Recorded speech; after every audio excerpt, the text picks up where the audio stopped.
विदर्भामध्ये मुसळधार पावसाला सुरुवात झालेली आहे। त्यामुळे बुलढाणा जिल्ह्यातल्या मस आणि पूर्णा नदी दुथडी भरून वाहत आहेत। अनेक गावांना पुरांचा विळखा पडला आहे। याची माहिती मिळताच खामगावचे आमदार ॲडव्होकेट आकाश फुंडकर हे पूरग्रस्त भागाची पाहणी करण्यासाठी गेले होते। सतत पडत असलेल्या पावसामुळे पूर्णा आणि मस नदीला प्रचंड प्रमाणात पूर आलेला असल्यामुळे पुराचे पाणी कालवड नावाच्या गावाला टेकले आहे।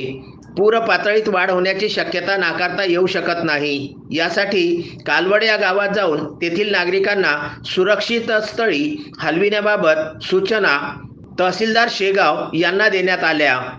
आजूबाजूच्या सर्व शेतांमध्ये पावसाचे पाणी साचले आहे। यामुळे शेतातील पिकांचे पूर्ण नुकसान झाले आहे। याचे सुद्धा तात्काळ पंचनामे करून अहवाल सादर करण्याच्या सूचना सुद्धा आमदार आकाश फुंडकर यांनी दिल्या। रस्त्यालगत ज्या शेतामध्ये पाणी साचले आहे त्यामधील पाणी काढण्यासाठी सार्वजनिक बांधकाम विभागाला सूचना करण्यात आलेल्या आहे। यावेळी तहसीलदार शेगाव, गटविकास अधिकारी शेगाव, गोविंदराव मिरगे, तिन्ही गावातील समस्त नागरिक उपस्थित होते। Vidarbha news bureau, Shegaon.